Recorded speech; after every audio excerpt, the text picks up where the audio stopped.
sentiment de satisfaction. Nous venons de clôturer la grande session de l'examen d'État 2024-2025, lancée depuis le lundi dernier, dans la scène de l'Institut Bernard Longo, une école conventionnelle catholique, où nous avions prodigué beaucoup de conseils aux enfants pour le bon déroulement de cette épreuve en sous-division. Au total, nous avons deux centres organisés. Le centre Mambasa 1, où nous avions lancé à l'Institut Bernard Longo, et le centre Mambasa 2 à l'Institut, plutôt à EP de Touendele.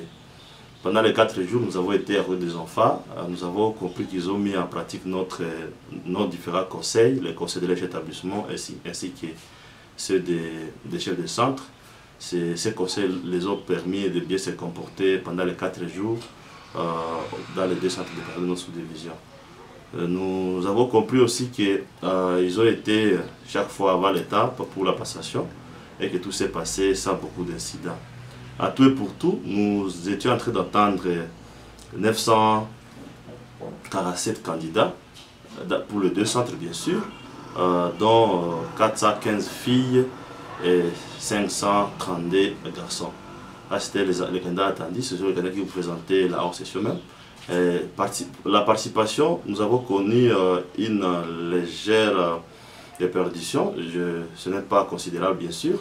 Vous allez voir sur le total des 947 candidats, seuls 21 ne se sont pas présentés, dont 6 filles. Avec un calcul simple, vous allez voir que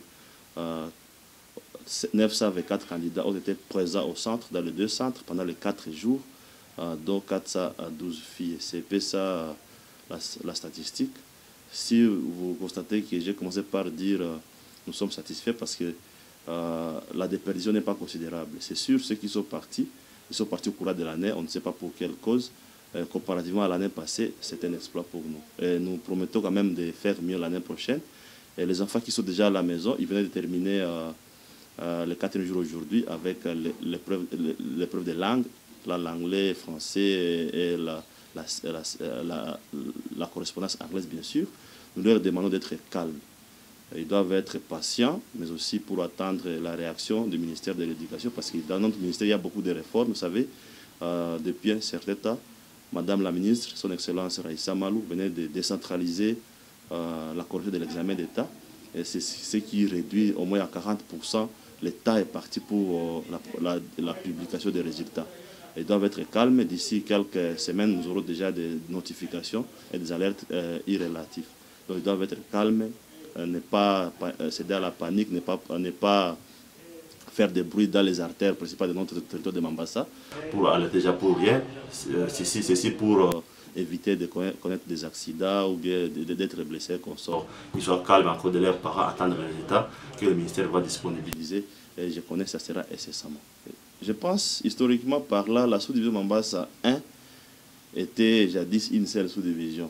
Désormais, le territoire de Mambasa a 3 sous-divisions désormais, mais par le passé, il y en avait 3. Depuis 2018, cette sous-division de Mambasa était déjà scindée à 3 sous-divisions. Ça, c'est ma 4e année à la tête de cette sous-division. Je n'ai jamais atteint 900 élèves, 900 candidats finalistes. Et ça, c'est la première année que j'atteins.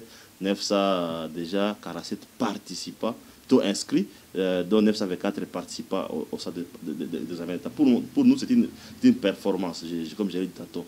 Nous osons croire, beaucoup vont s'améliorer peut-être l'année prochaine, mais dire qu'il y a eu des perditions chez nous, il n'y a pas eu de perditions par rapport aux années antérieures. Chaque année, l'effectif est en train d'accroître. Nous avions même calculé le taux d'accroissement est de 1,4% par rapport à l'année passée. Je remercie tous les parents qui ont consenti des efforts pendant 12 ans, les autres même plus, encadrer les enfants, les envoyer dans nos écoles pour préparer leurs avenirs de demain. Nous les félicitons, nous les encadrons. C'est parmi leurs devoirs, mais aussi les droits de ces enfants-là, garantis par la Constitution congolaise. Et que ces parents se frottent la main, et les enfants ont déjà fait leur travail. Nous attendons maintenant les produits, les résultats de ce travail réalisé pendant 4 jours, et cette évaluation bien sûr. Nous allons croire qu'il y aura des bons résultats dans cette division. Et aux enfants d'être calmes, de ne pas, comme je l'ai dit tantôt, de ne pas être paniqués, de ne pas paniquer. Je l'ai dit, il y a eu des réformes où on a décentralisé déjà les centres de correction de l'examen d'État. Nous allons croire que d'ici quelques semaines, nous aurons déjà des résultats ou bien des notifications de ce sens-là et que les résultats seront disponibles aussitôt, on les mettra à leur disposition. Et aux autres enseignants, nous les remercions pour leur encadrement pendant toute l'année et aussi leur établissement. Nous devons chaque fois travailler comme ça, la main dans la main, pour promouvoir la jeunesse congolaise d'une façon générale et celle de la sous-division de Mambasa 1 d'une façon très particulière.